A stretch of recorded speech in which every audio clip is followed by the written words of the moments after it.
Welcome back to Neon Galactic, a podcast produced by PBS affiliate Key TV in Northern California. I'm your host, James Falk. Thanks for joining us.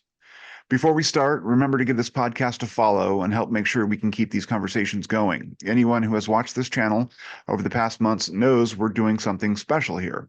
We've had conversations with the brightest minds in all the various fields and threads that constitute the study and exploration of UAPs, non-human intelligence, consciousness, psi, esotericism, mysticism, and magic.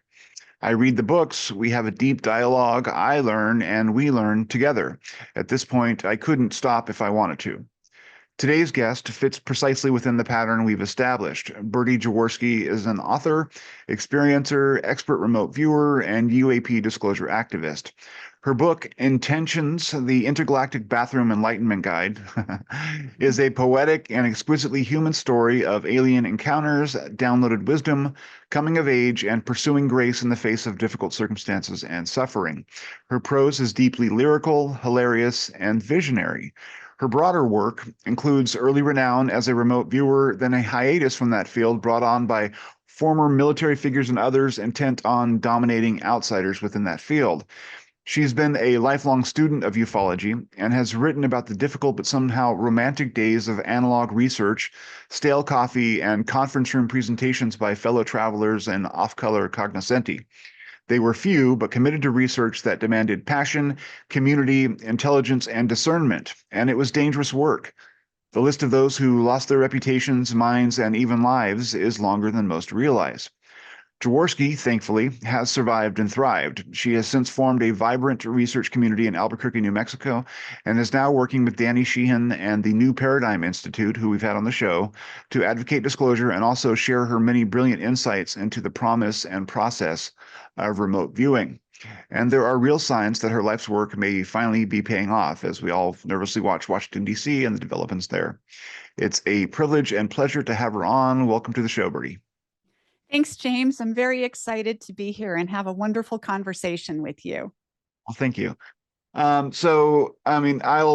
divulge that I heard about you relatively recently through a friend of mine who heard about you on a space on the internet. And he was very excited to hear about you because a lot of good things were said. And I found your book online and I read it and it blew me away. It's just really well done, and it's poetic, and it speaks to all my sensibilities in that regard. And it covers a lot of what your early experience was, both with, the other, the alien, and then how you discovered your own kind of capabilities in that regard. But could you, let's start with how you first encountered that other in your life, and as much as we can, talk about in an abbreviated form, the journey that sent you on. Yeah, my first weird experience happened when I was 7 years old. It was over Christmas vacation, and I was playing with my younger sister. She was about 6 years old. This was been about 1972. I'm aging myself here, but there you go. I grew up in Massachusetts, and it was lightly snowing outside just at dusk. And my sister and I were playing with our Christmas gifts. We happened to get that year a Lone Ranger and a Tonto doll. I guess they call them action figures now, but we called them dolls. And we were playing, having some kind of Wild Western adventure. And this strange light came through the window. It was blue and gray and purple and green. I can't even describe the color. It was kind of beyond a color I'd seen before, had these little sparkles in it. And it highlighted where we were playing with our dolls, and we dropped our dolls. And we turned to look at the light where it was coming from. And right outside the window, we could see this metallic, silvery, gray, dull color disc just hovering there. And the light was shining from it. All of a sudden, our dolls flew up into the air and started spinning in opposite directions. And that's the last thing we remember. The next morning, we ran to my mom, Mom, this happened. And my mom's like, oh, you just both had a dream. And my sister and I kind of gave each other the side eye, like, no, that was not a dream. And we never talked about it really. Every once in a while, we'd refer to it to each other. Mhm. And it was later when I became teenager, I was at a slumber party and I had my next strange experience where I was playing truth or dare with a group of other young girls my age. And I took the dare. I didn't want to answer the question. And the dare was I had to run outside in the snow naked, run Oh my around Lord. this girl's yard singing the Love Boat theme song. You had vicious friends. I did. All teenage girls are vicious. Right? That's what I hear anyway. This is, of course, late 70s, you know.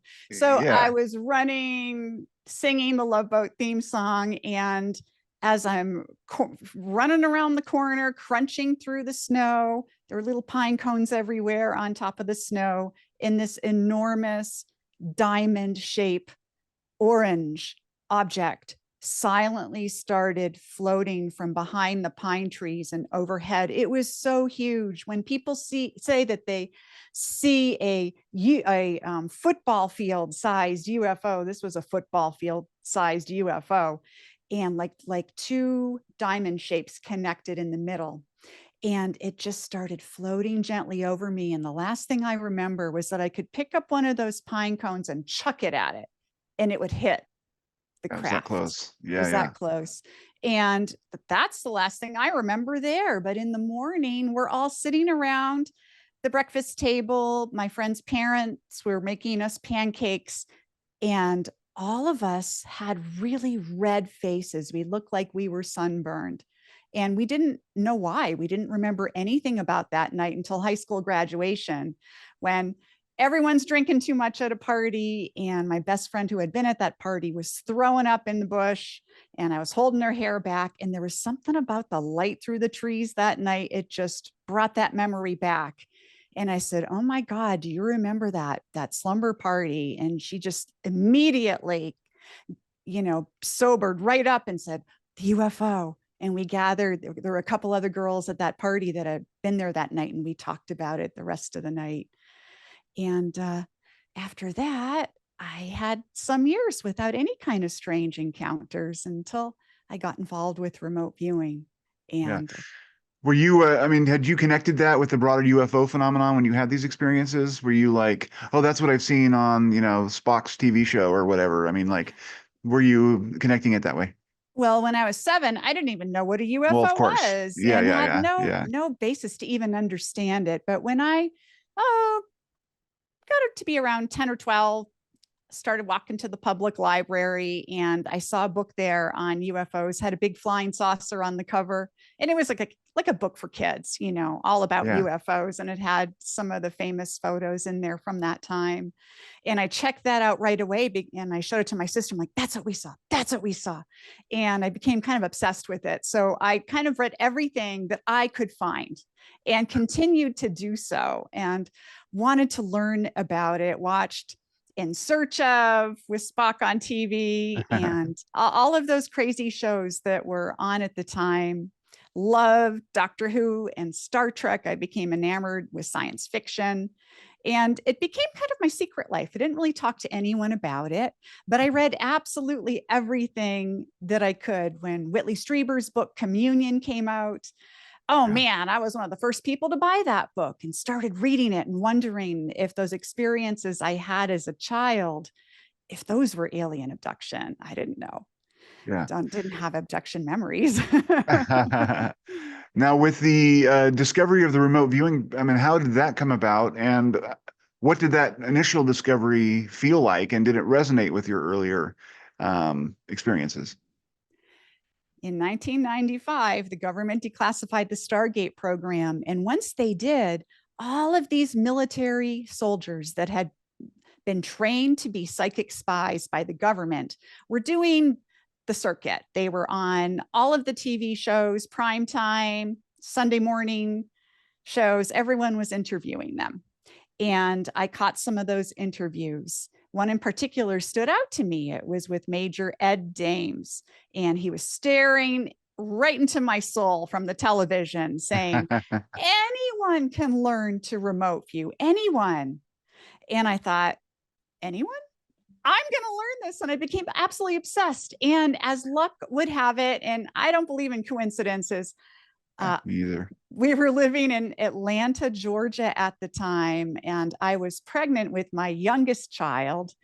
And Ed Dames had just trained one of the very first civilians ever to be trained. He was a sociologist at Emory University, Dr. Courtney Brown. And Dr. Brown was starting a training institute that he titled the Farsight Institute right there in Atlanta. So I gave him a call. They didn't have a website. Not many people did, mid 90s. Yeah. And I talked to Dr. Brown and I said, okay, I have to take this class. How much is it? And it was $3,500. And I'm thinking, there's no way I could never come up with $3,500. So I said, hey, do you need a website? I had been teaching myself HTML. And he did need a website. And I bartered with him computer stuff, doing the website, maintaining the website, and doing some other computer skills for him. I bartered that for training in remote viewing. And so I became one of the very first civilians trained, one of the very first classes ever held outside of the military for civilians. And in 7 days, I learned how to become a remote viewer. Now, Dr. Brown, heavily into the UFO subject. He had just published a book that became a New York Times bestseller called Cosmic Voyage, which was essentially a series of remote viewing sessions that he had done with Major Dames, where he looked at all of these different UFO encounters, and he claimed that there were aliens under Mount Baldy near Santa Fe here in New Mexico. There were all these outlandish stories, and I wanted to know if all those things were true. Absolutely. Yeah. So now, I mean, there's so many questions there, but I mean, first off, I guess, like in your book, you talk about these encounters that you have with the gray dude, and that sort of relationship where you're shown these really complex, symbolic vignettes of what the universe may be like, what our ontological base may be, and you're kind of left to struggle to interpret what these things are showing you. Can you sort of talk to us about how that relates to your remote viewing and how you came to meet that particular entity and how that relationship evolved?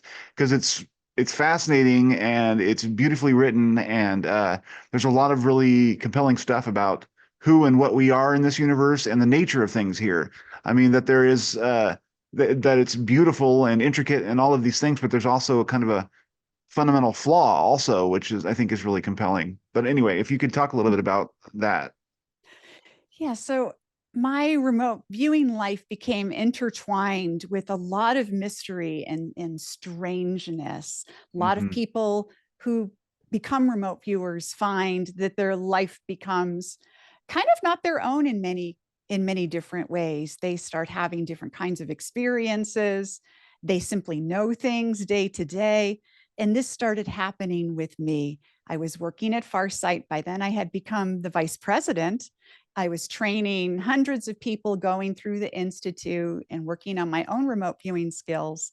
And one night, and my youngest son had just been born, and so I was still nursing my baby, and I got up in the middle of the night, took care of him, put him back to bed, and then I went into the bathroom. It was around 2:30 in the morning, and there was a little creature standing there on the bath mat, and he looked kind of like the stories that you hear about the gray aliens. He was about 4 feet tall.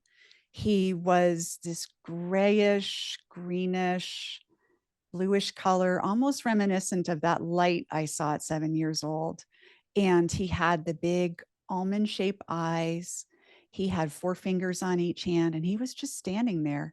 Didn't seem to be wearing any clothes, but didn't look naked either. And I just was frozen. I wasn't super afraid, but I was frozen. And my first thought was, okay, I'm dreaming. Lack of sleep, I'm dreaming. But then all of a sudden, I received this message, and I call them thought balls in my book. Yeah, I love that, by the way. Thank you. Because it was this completely beautifully encapsulated, perfect, spherical idea about something, just boom, right in my mind. And I could see it in its fullness, but I couldn't understand it because it was so complex and so interconnected with all these different kinds of threads and knots and connections. And so the whole next day, I walked around in a daze, just trying to pull it apart to start understanding it. But what happened over time was the little creature who I came to call in my own head, I never called it to him personally, called the Mhm. gray dude. He became, almost a nightly visitor for about 2 years. And every time he would show up, there would be a new thought ball. And so I collected these thought balls. Even to this day, I can go back and remember each one completely individually, their own entities. And I'm still deconstructing them. I'm actually working on a book that's kind of an updated deconstruction of what all these messages are, because I found all kinds of new connections and meaning in each of these Yeah. messages over the past 25 years since all of this happened. Okay. And just the older I get, the more mature I get, the more I learn about the world around me, and the more the world changes. Those messages have slightly shifted. Not that the core message has ever changed, but I see things a little bit differently and with a little more beauty and complexity. Now, how did that those experiences impact your broader work with remote viewing? Was it directly related, or was this just some sort of tangential relationship that maybe you were noticed because of your remote viewing?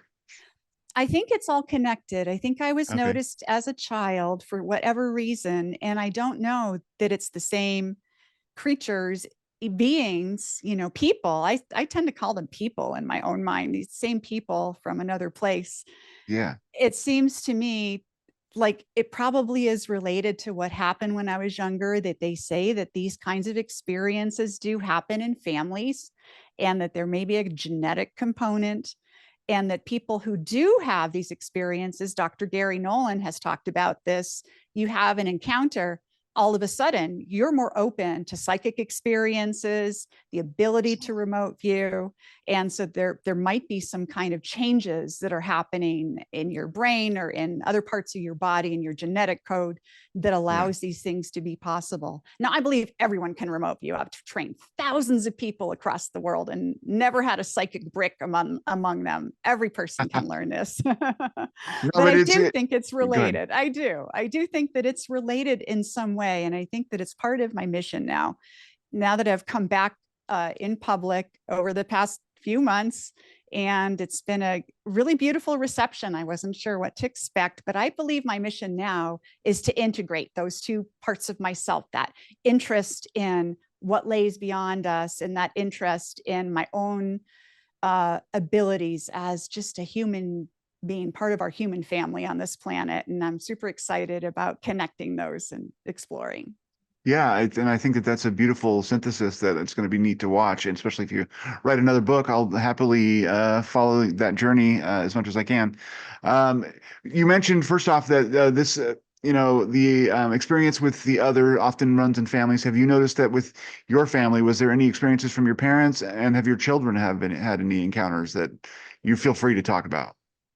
My parents have never admitted to having any particular encounters, but both of my parents told me for years that they felt that they had extremely strong intuition. And my mom is now passed, but she was very intuitive. And it ended up, I found out just a few weeks before she passed that she had a strong interest in all of these strange things. She just never shared it with anyone, even my dad. And she told me while she was dying that she actually was super interested in all this. And so I snuggled up in bed with her and we went online and looked at all kinds of UFO videos, Bigfoot videos, and she just had an amazing time talking about her belief that we are more than just minds in a body, and that there's more out there in this world. Yeah. And And my dad is a strong believer in intuition and believes that he's gifted in that way. So I think that I do come from, some kind of lineage that has intuitive capabilities, and I have seen it. And all 5 of my children have had interesting experiences and are extremely creative and intuitive people. And I have a 10-year-old granddaughter who Yeah. came to visit me just a few weeks ago, spent a week with me, and I trained her a little bit in remote viewing. And she was way better than anyone has a right to be. But kids, they don't care. They don't have the cultural upbringing, and they're not beat over the head, like we get and told, no, you can't do this. These things are impossible. So she just took right to it. Yeah. And it seems like, I mean, adults might be more prone to try to interpret their, what they're seeing or feeling, and the AOL phenomenon or whatever, and maybe kids are less likely to have all that intellectual baggage clouding up their mind and, apparatus. That's Exactly. They're just excited about it. I have a lot of questions, and I'm kind of wondering about the order to put them in. But you mentioned that you were kind of pushed out of remote viewing, or that you felt like there was some pressure on you to get out. Can you talk a little bit about what that was? And, I mean, we hear a lot about conspiracy theories and that sort of thing, and that there's, cabals in this particular arena or cabals in that arena, and they know things and they're controlling things. Was this a part of that, or was this just a more personal or greed-oriented kind of interaction? I think what happened was I had left Farsight and started my own company, Transdimensional Systems. And I started taking on client work. I was the first official remote viewing consultancy out there. I had remote viewers that worked for me that I had trained. I had a huge number of remote viewers in development who were learning to be better remote viewers. We did work for law enforcement where we looked for missing bodies and were successful. We found all kinds of clues for law enforcement. We worked for different companies. We had all these incredible adventures. It was very successful and super fun. But I think because I also at the same time began talking about the problems with the military method of remote viewing. The military method is by nature militaristic and also very patriarchal. Just the language, they use the words like target, which implies you're going to hit or miss something, also implies you're kind of shooting at something. And I Yeah. didn't like that. I wanted people to feel more open to their intuition and to be able to explore around the edges and not feel like they're having a hit or a miss. So I changed that word. I Yeah. changed a lot of the language, and I talked about it openly. And some of the ex-military remote viewers did not like that one bit. And at that time, most of the ex-military remote viewers were also running training schools or offering private training for big bucks. And I was undercutting them, I was charging Competition. less money. It was competition. And so there was a lot of misogyny involved, also because I was one of the only female in the field at the time. Now that's changed a lot in the past 25 years. But at the Yeah. time, yeah, I was a woman, young woman, and I was making all these claims. I was very brash, much more brash than I am today. And I would get in people's faces a little bit. And I think that was the root of much of the harassment that I received. And a lot of the harassment was very direct. I knew who it was coming from. Uh, What did it look like, if you don't mind? Emails, phone calls, people telling me that I don't belong in this space, people talking trash on the various forums out there at the time. That's when forums were a big deal. This was Oh, yeah. all before the age of social media. Yeah. I, Yeah. I left the public field before social media became a thing. And it was just, I could deal with all of that. But then something different started happening. It was a little bit different than that harassment from the general male-oriented remote viewing community. I started having people in these unmarked vans, white vans with the windows completely blacked out. You could not see who were inside. They would ride up to the cul-de-sac where I lived and park in front of the house, 5 or 6 of these vans at a time. And At a just time? at a time, Holy just like mackerel. right in front of the house. And you have your And kids, of course. You're living, I mean, I yeah. had young children, and I had remote viewers who were coming over all the time. They were being followed too. My second in command, John Vivanco, he was being followed. We could never find out exactly where these were coming from. Then I started receiving anonymous phone calls where my life was being threatened and my children's life was being threatened. I was being threatened with sexual assault. And as someone who had written about being a sexual assault survivor, it hit too close to home. But once my kids started being threatened, I decided I didn't want anything to do with this community anymore, wherever this was coming from. I felt that that level of harassment was from someplace else. I don't want to say a cabal or, the Illuminati, Yeah, yeah. I mean, any of whatever. that, The whatever lizard that people, was. you The know. lizard people, exactly. I think it was probably more mundane than that, but Yeah. probably a level higher than just simple remote viewers who are irritated with things that I was saying at the time.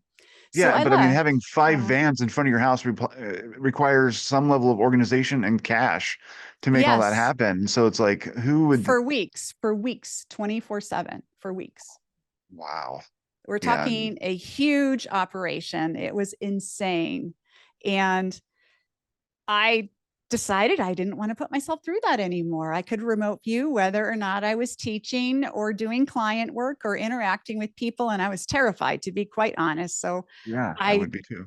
I wrote a couple of essays, posted them on the internet, and said, "That's it, gang, I'm out." And I shut down my business and I kind of went underground. I started going by my childhood nickname, which is Birdie, because my original name is Prudence Calabrese. I started going by Birdie and Jaworski, and started doing all kinds of other things with my life, but I never stopped remote viewing or thinking about it. And in fact, the 20 years of silence was the best thing that ever happened to me because it allowed me to explore both the UFO phenomenon and the remote viewing phenomenon in an unhindered way without people Sure. telling me how to do it, why I was right or wrong about anything, without people pulling at me, without having to meet any obligations. And it gave me this great freedom that allowed me to develop entire new thoughts and methodology and philosophy. And I'm so excited about everything that I've come up with in all those years and happy to be Yeah. sharing it now. Yeah. And doing my research, it seems you've come up with a sort of a revised or a whole new approach to remote viewing that involves different kinds of languages, different ways of interpreting what you're seeing. Can you talk a little bit about that and how, I mean, sort of at root, it's different than what the old methods are and why it's more effective in your view? In the original, I'll say the traditional methods of remote viewing that came out of the Stargate program. So CRV controlled remote viewing or coordinate remote viewing Mhm. and the lineage from there. Yeah. So Farsight uses SRV scientific remote viewing.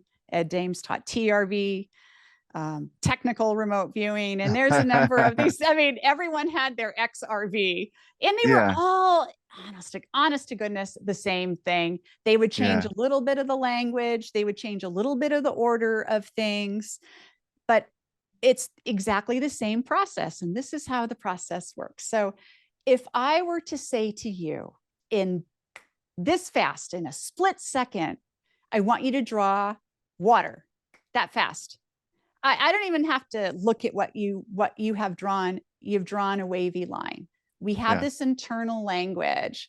And this is something that Ingo Swann, one of the a natural psychic who worked with the CIA in developing the Stargate program, Yeah. he And came up with protocols. this, Yeah. these protocols. And these start with what's called an ideogram, which is a basic structure, a person, a structure, water.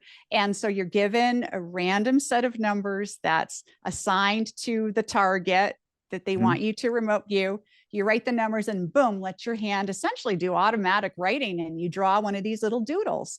And from there, you start writing quick sensory impressions. These are very discarnate impressions, so they're not necessarily connected to each other. And then you move on to doing a quick sketch. And then you move on to getting more simple impressions. And one thing that always bothered me about this whole process was that at the end of a session, you would have a lot of fantastic data that would be relevant to the target.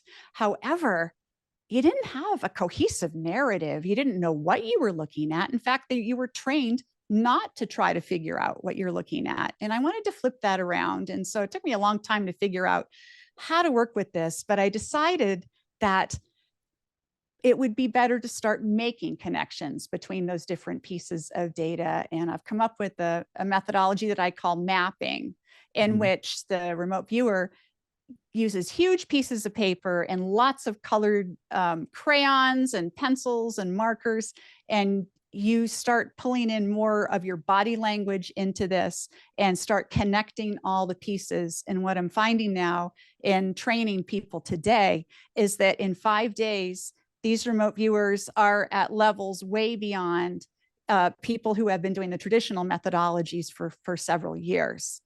And so it's definitely a step up in the evolution of remote viewing, I believe. And it's allowing people to create, co-create in this process and come up with a cohesive narrative at the end that they can share with someone else. And it is exactly where they were sent. It's exactly, it's amazing. Well, it's interesting to me when you talk about, like, using their body language, and it sounds like it's a more physical process of doing it. It strikes me that, like, in ways that I don't fully understand, the whole human body is a kind of antenna, and there's resonances that are going on, and you don't know that they're related to the thing that you're thinking about or the question you're asking, but they are. And if you can track all of that and log that information, if you look back and look at the whole global picture, you're like, this is all telling me something. And we just have to be able to learn how to read things that are happening on all these different levels simultaneously. Does that sound accurate? Or that is perfect description of this. It's a perfect description. We all have gut feelings, right? Yeah. So we know things deep in our gut. And sometimes in a session, you'll start moving your hand a strange way, or you get a stomach ache or a headache, or you feel dizzy, or you start swaying. A class I taught a couple of weeks ago, a woman was looking at a deep sea diver. She didn't know what it was, and she was drawing a deep sea diver. And I was looking at her, and she's going like this in her seat. And I thought, oh no, I hope that she's okay. I thought might be something wrong. And I walked over to her. I said, are you feeling okay? And she's like, I'm underwater. I'm just like really swaying around. She could feel it throughout her entire body. It was super cool. That's a bilocation experience when that happens. Yeah, I'm not a remote viewer. I'd like to learn someday. I will put more time and energy into it. But I went to a conference and they had a remote viewing session. And most of what he told us and showed us, I did my best. And most of what I drew was totally unrelated to anything that he was talking about, right? But the one thing that was spot on accurate, I don't even remember putting on the paper. But it was like having to do with a house that was near a waterfall, and there was a very characteristic shape that was in the picture. And I had basically drawn that exact line shape, but I do not remember like doing it. It was just like as I started, I kind of did this thing, and then I went on to like kind of try and conceive of what he was talking about. And maybe that was the fatal break or whatever. But it struck me that there was something there that was communicating itself to me, but I didn't know how to even engage with that information. So I kind of just, subliminalized it or whatever, and made this little jerky motion with the pen. And it kind of, I think, maybe gave me some insight into what might be going on with a lot of this stuff, and makes me want to potentially develop it more. Because I've had moments through mindfulness meditation, which I practice daily, where you mentioned knowing things before they happen, just little instances like that, and they get more and more common, where like I'm at my daughter's softball game and there's a pitch in the middle of the air and I know she's going to hit it. I know exactly where she's going to hit it, and then it happens exactly like I thought, and that had never happened to me before. And then you get in that space where you're like, okay, well, that was just a coincidence, and then you start stacking up all these coincidences, and at a certain point it's like you just have to follow your gut. I know that I'm having these little weird precognitive moments, and it's okay to allow myself to recognize that as such. But that's all the kind of, internal negotiation I think that people who are unfamiliar with these topics go through to allow themselves to even open up to possibilities that are so, considered so mysterious by the greater population. I agree. I think the way you've described it is beautiful, and mindfulness meditation and other kinds of spiritual practices like that do open up that aperture and make you more aware of the world around you. And you can tune into all kinds of incredible things like that. So Yeah. that's just how this process works. But one of the things I do tell new students, especially those that are super nervous about this and think that they can't possibly do it, or they're wondering if it's even real, I just remind them, you've had moments where you're walking down the street and you felt someone looking at you and you turned around and someone was looking at you. We've all had this experience. We've also all had the experience where we thought of somebody that we love or care about or are arguing with, and then they call immediately on the phone, even though you haven't spoken with them in a while. We all have these kinds of precognitive moments in our day-to-day life. And if you pay attention from morning till night, you'll be surprised how many of them pop up. Sometimes we call it deja vu, Mhm. sometimes we call it a synchronicity or a coincidence, but it's just us tuning in to the world that we're already deeply immersed in. Yeah. So, I Yeah. mean, one of the questions I always come back to is what kind of world do we live in where this stuff is possible and happening? Um, I mean, I imagine that during that 20 years that you were outside of the systems and kind of doing it on your own, maybe you were able to entertain some of those thoughts and think about that. What is your ontology in terms of what kind of space are we living in? Have you come to any conclusions through both the thought balls that you got from the gray dude and then also through your own experience that might help our viewers figure out a little bit more about what you think the universe could be and develop their own thinking in that regard? Yeah, I think that none of us know anything really, but Yeah. how I like to imagine it is that everything is completely connected. When I'm remote viewing something from the deep past, it isn't my mind traveling there. My mind is already there. I'm connected to absolutely everything on planet, off planet, forward in time, back in time, in this dimension, outside of this dimension. I can even remote view things like past lives. I can remote view the nature of the idea of God. I can remote view the beginning of this universe. All of these things are possible and gets replicatable data. If you give it to multiple viewers, it just tells me that we are a part of something. We're all connected. There is no difference between me and this desk that I'm sitting at. We're all just created out of consciousness, co-created, I believe. I believe we co-create everything as we move forward in time. We're co-creating, and the future is I don't even know that it's probabilistic. I think it is to a little degree, but it's kind of weighted by the past, all the decisions in the past and our intentions going forward. So I always try to keep a positive attitude because I think that whatever I'm co-creating in this consciousness space, I want to be beautiful.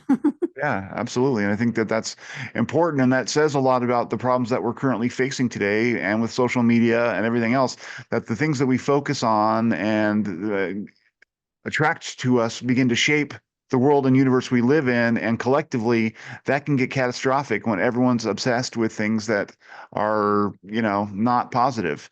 And not to say we should all be sitting around thinking about rainbows and roses, but I mean, I think that if we try to engender in our own mind, positive relationships with people and understanding and compassion, empathy, we do have the power to make things a lot better for ourselves. But we have to realize that we aren't living in a nihilistic, materialistic world. And how do we get a lot of people to make that flip? And that's maybe all these conversations about remote viewing and UFOs may ultimately help us get there. I think that they will. I think it's a slow process. I think that humanity is on the brink of something major, something completely unexpected and important. We have changed so much from our days in our ancient past and just over the past 100 years. Look at the technological advancements. And now we're facing all kinds of new threats that we've created, not only the nuclear threat, which has been with us for quite some time now, 70 Yeah. years, but we also have the new threat of artificial intelligence and where all this is going, the idea that we could give up part of our humanity to machines that we're allowing machines to take over, even maybe our thoughts through some kind of implant. All of these things, they're not far in the future. These are things in development today. And people are having to make these choices day to day. If I think about when I was a little kid, in the late 60s, early 70s, and I would play all day outside. I would lay in the grass and watch fireflies. I would run around and do silly things with my sisters, play with the garden hose. It was a very simple time. And today, kids, they're glued to their iPads and they're given phones at a very young age. And their lives are very structured and ordered, and they're missing that playful time, that time to have fun, and that time that I think our right brain craves. If you think about our two hemispheres, yes, and our right absolutely. brain is our intuitive, creative side, and this is the seat of our intuition and remote viewing.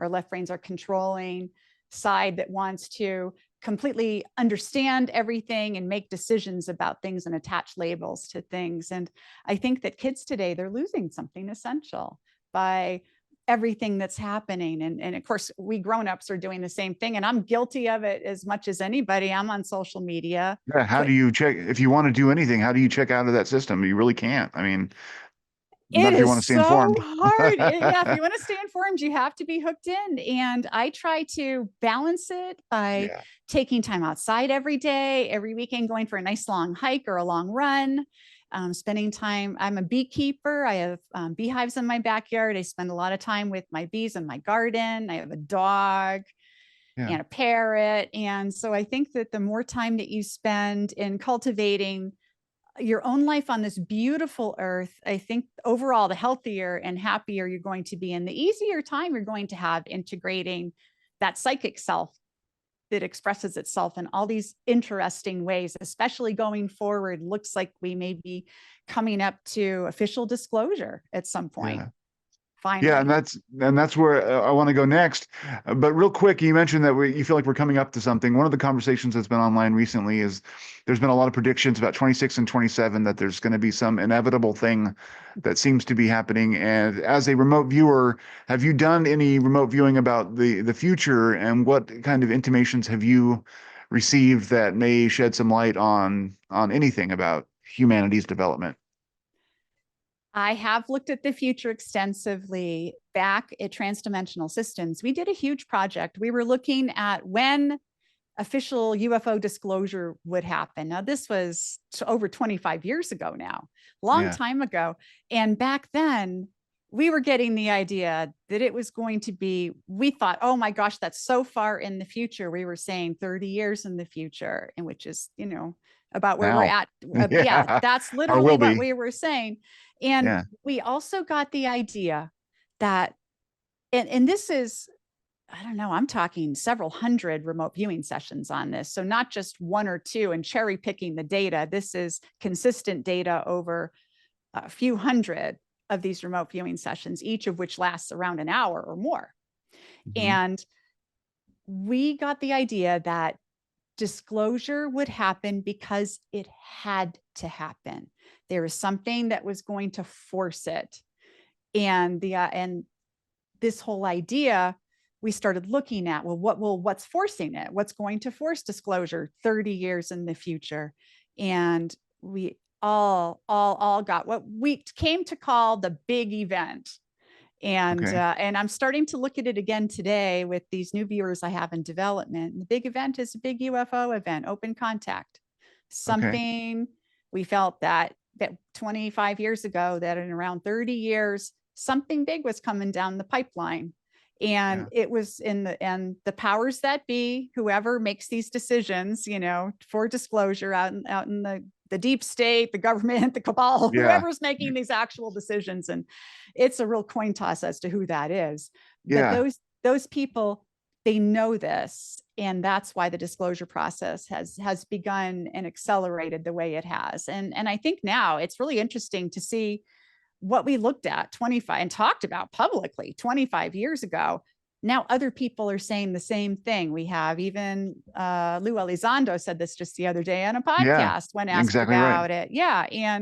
And others are talking about this. You have John Ramirez, who's at CIA, and even Leslie You're plugged into the same King. things I'm on. Exactly right. they're all saying the same thing, and they're all They're all like, I don't saying know the where we're same going to thing. be in 10 years.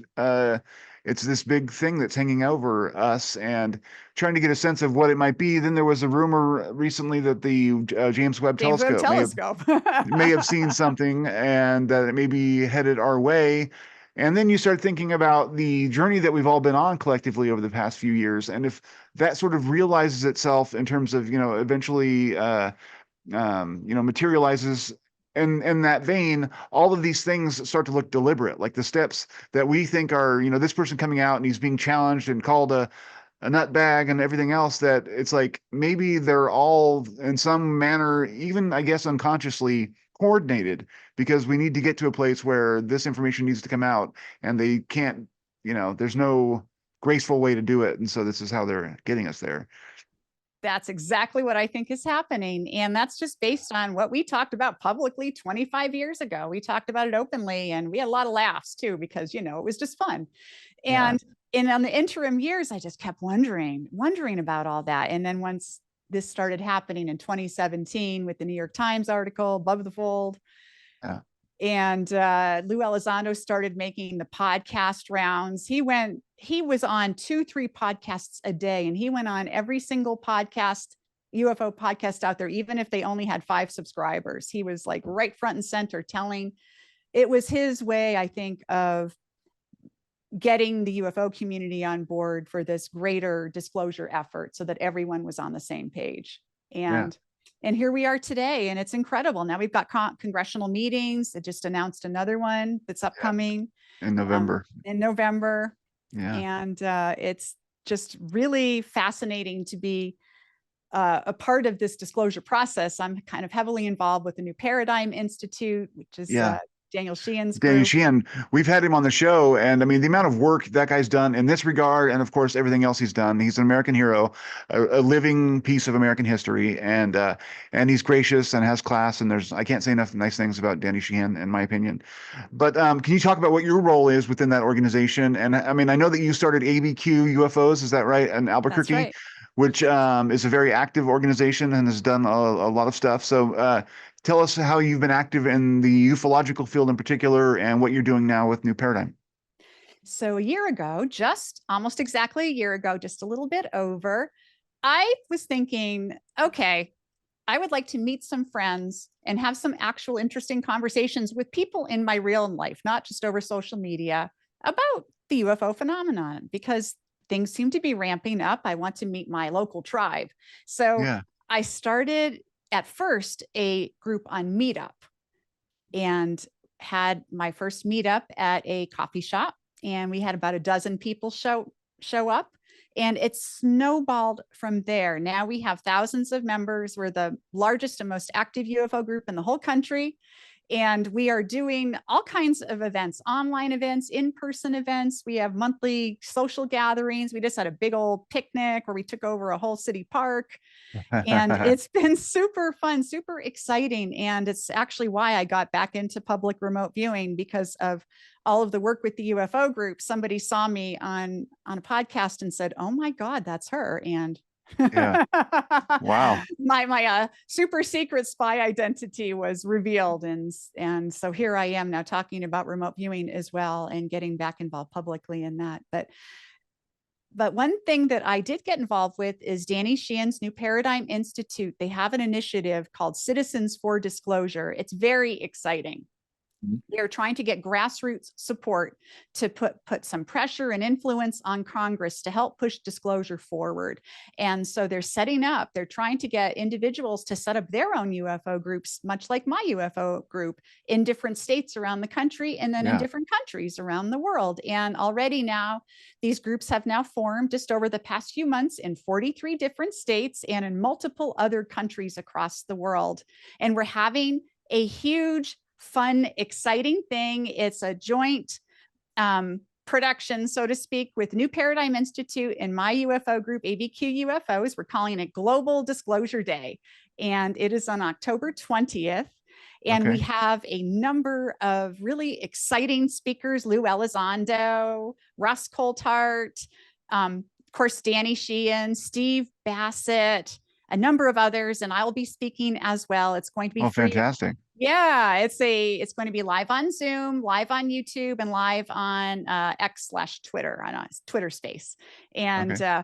everyone is welcome to join on in for Global Disclosure Day. We'll all be speaking about our own piece of the disclosure pie and how we're working on this. So it's very exciting to be a part of this whole process. I've been training new group leaders for the New Paradigm Institute and doing a bunch of Zooms for newbies who are new to the phenomenon to get them up to speed. I made a cool presentation where I go over the whole history of Yeah, UFOs from ancient times up to today and what's happening in Congress. And that's it's super fantastic. fun. Yeah. Yeah, there's one that's formed in my region. Mike Jameson is a guy who lives down in Ukiah, which is we live in a really rural area, so it's a ways away, but it's still considered part of our neighborhood. NorCal, something or other. I forget the name of it. I'll put it in the link because I can't remember it right now. But it's fantastic. And my only question is, like, when you start an organization like that, there's a bunch of different people join, and they're all at different speeds in terms of the UFO, and some are committed to one idea or another. How do you keep it cohesive, and what's the global, like, connective tissue in terms of what you present about UFOs and how you talk about it? I mean, can you give us a sense of that? There are so many different ways of looking at the UFO phenomenon, and none of us have the correct view. I think that we all have a Yeah, very anthropocentric view. We tend to look at things through our own human lens, our own lens of our own experience, religion, upbringing, spirituality, education, you name it. yeah, Whatever baggage we have, reviewing the UFO phenomenon through that. yeah, And so even in my group, I have got people that are MAGA Republicans. I've got people that are as left wing as you get. I've got your moderates in terms of political divide. I have people who are channelers who believe that they are embodying the spirits of different ETs, and they think that they're connected to a particular galactic federation. I have yeah, people that are skeptical and are into the nuts and bolts aspect. They want to know what the Tic Tac UFOs are that the US Navy reported. They want to know about crash retrievals and bodies. And so there's this gamut of experience and interest in the phenomenon. And one thing that I do with my group is the programs that we offer, everything's always free to the public. I get a wide range. I will have a channeler come and talk to the group. I will have a MUFON investigator come and talk to the group about the nuts and bolts. And just over time, we're kind of introducing everyone to all these different schools of thought. I think yeah, that yeah, when all is revealed, whenever that may happen, and I don't think that the big disclosure is going to reveal any of the real deep truths about it.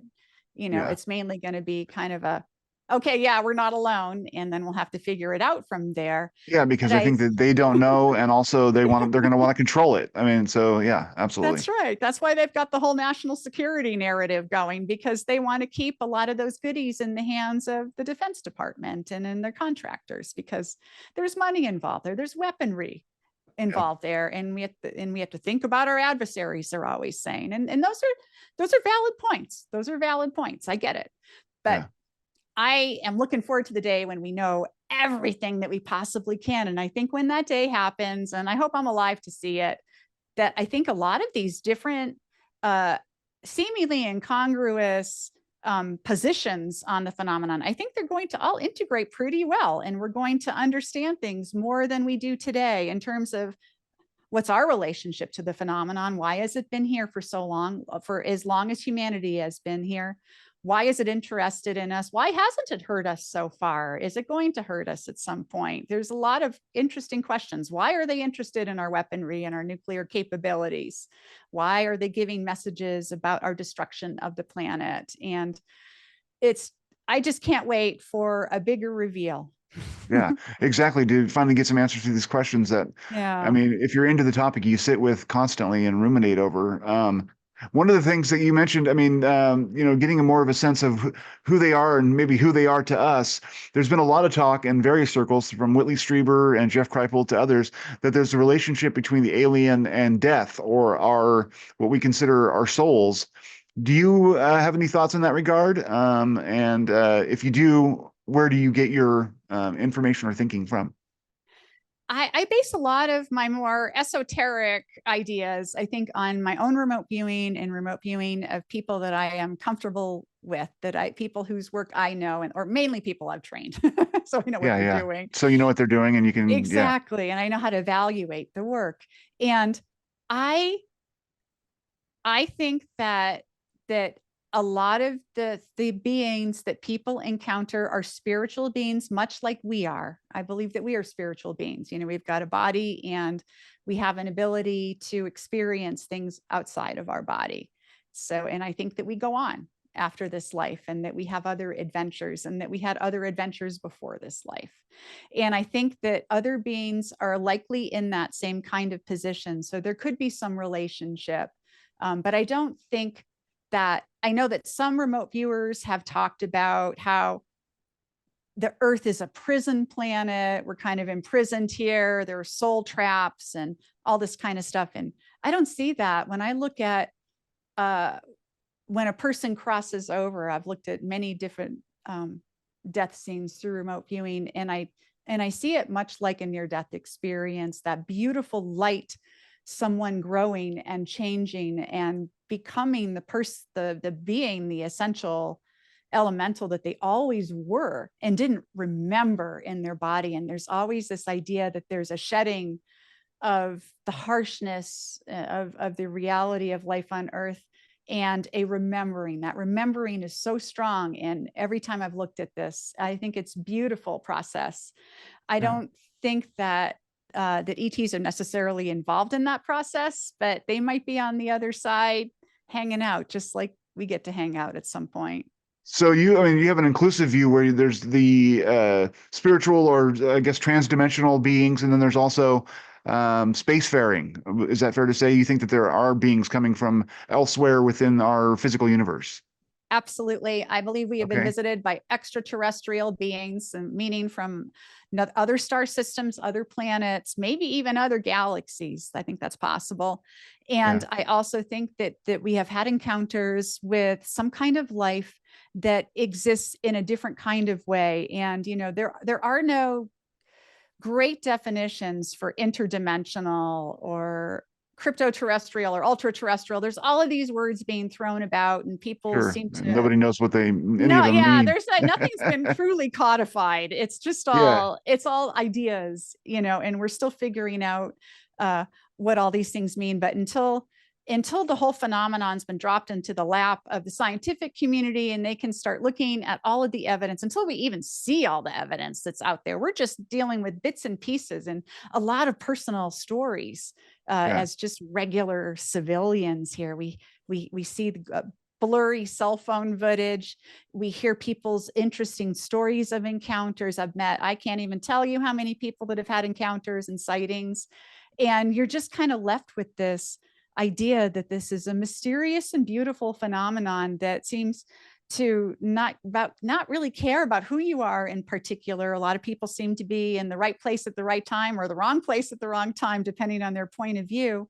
Yeah. And it seems very fluid. And I think that's actually part of it, that maybe it is supposed to be a process of discovery for us, and maybe they're hanging back for now because we're on this precipice. And until we decide who we really are we going to go forward as a more cohesive humanity that cares about each other and wants to feed the poor and, you know, clothe the naked? Or are we going, like all the mystics have asked us to do over our entire existence, or Yes, are we absolutely. going to destroy ourselves? And I think that they're waiting to see what that bifurcation looks like. We're at that fork in the road. Yeah. Excellent. I mean, I guess that's all the questions I had, but that was a fantastic conversation, and you are informed about so many different aspects of it. I'm inspired to want to take one of your classes and learn remote viewing from you. I just think that this was a wonderful conversation. So thank you so much Oh, thanks, for coming James. on. I hope you come and take one of my classes. I swear you would have the best time of your entire life. Everyone always says that. Well, yeah. And I mean, like I said, I've been having these moments where I feel like I'm connecting to something bigger than myself, Yeah. and I feel these resonances, but I can't quite make them, sort of stabilize in a way that I can, read them or anything. But I know that there's something going on, and I want to explore that. So, Yeah. I mean, that's why this show has been so valuable to me, because I've kind of been introduced to these things and then like grown into kind of thinking of what they are and how they might operate. And then now my life is being transformed by them. And I think that happens for a lot of people in the subject, where you get into it and all of a sudden 10 years go by and you're a totally different person. And that's the beauty of it, maybe. Yeah. You get into the subject and the subject gets into you. Yeah.